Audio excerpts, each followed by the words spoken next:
9वी 10वी 11वी 12वी सायन्स नीट JEE CET नाटा अशा सर्व स्पर्धा परीक्षांसाठी नंबर 1 चा पर्याय म्हणजे विटा मध्ये लोकप्रिय ठरलेली अकॅडमी आता तासगाव मध्येही Shri Rajlakshmi royal academy of science Tasgaon. इथे मिळतो number 1 result, number 1 teaching quality, 3D animated video lectures, live organ biology workshop, number 1 infrastructure, AC, digital classroom, library, study room, expert lectures from various fields, educational tours, exclusive workshop for personality development, olympiad exam, foundation course, लाखो रुपयांची scholarship आणि दत्तक योजना ही आपल्या पाल्याच्या उज्ज्वल भविष्यासाठी आजच प्रवेश निश्चित करा।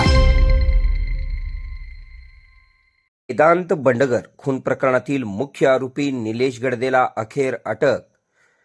सांगली येथील 14 वर्षीय वेदांत बंडगर खून प्रकरणातील मुख्य आरोपी व सराईत गुन्हेगार निलेश गडदे याला स्थानिक गुन्हे अन्वेषण शाखेच्या पथकाने कर्नाटकातील सीमेवरून एका लॉजवरून अटक केली आहे। 3 दिवसांपासून पोलिसांना गुंगारा देणाऱ्या गडदेला सापळा रचून ताब्यात घेण्यात आले असून या प्रकरणातील अन्य 3 आरोपी अद्याप फरार आहेत।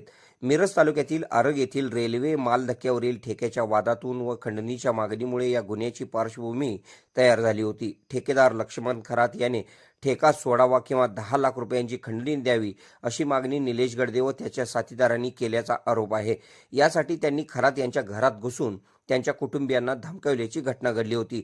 या प्रकरणात गुन्हा दाखल करण्यासाठी वेदांचे आजोबा बाळू बंडगर व वडील मारुती बंडगर यांनी लक्ष्मण खरात यांना मदत केली होती। याच रागातून निलेश गडदे याने जत पोलीस ठाण्याबाहेर गोळीबार करीत दहशत निर्माण केली होती। त्यानंतर सोडाच्या भावनेतून गडदे व त्याच्या साथीदारांनी सांगलीतील बंडगर कुटुंबाला लक्ष्य केले।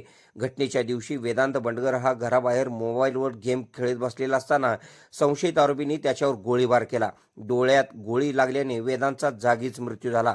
या घटनेनंतर आरोपींनी घटनास्थळावरून पलायन केले होते। खुनाच्या दुसऱ्याच दिवशी पोलिसांनी टोळीतील एका आरोपीला अटक केली होती। मात्र मुख्य आरोपी निलेश गडदे 3 दिवसांपासून फरार होता। अखेर तो कर्नाटकात सीमेवरील एका लॉजमध्ये लपल्याची माहिती स्थानिक गुन्हे अन्वेषण शाखेला मिळाल्यानंतर विशेष पथकाने सापळा रचून त्याला अटक केली। दरम्यान या प्रकरणातील आणखीन 3 आरोपी अद्याप फरार असून त्यांच्या शोधासाठी पोलिसांची विशेष पथके विविध ठिकाणी रवाना करण्यात आली आहेत। मुख्य आरोपीच्या अटकेमुळे तपासाला वेग आला असून फरार आरोपींनाही लवकरच अटक होण्याची शक्यता व्यक्त केली जात आहे।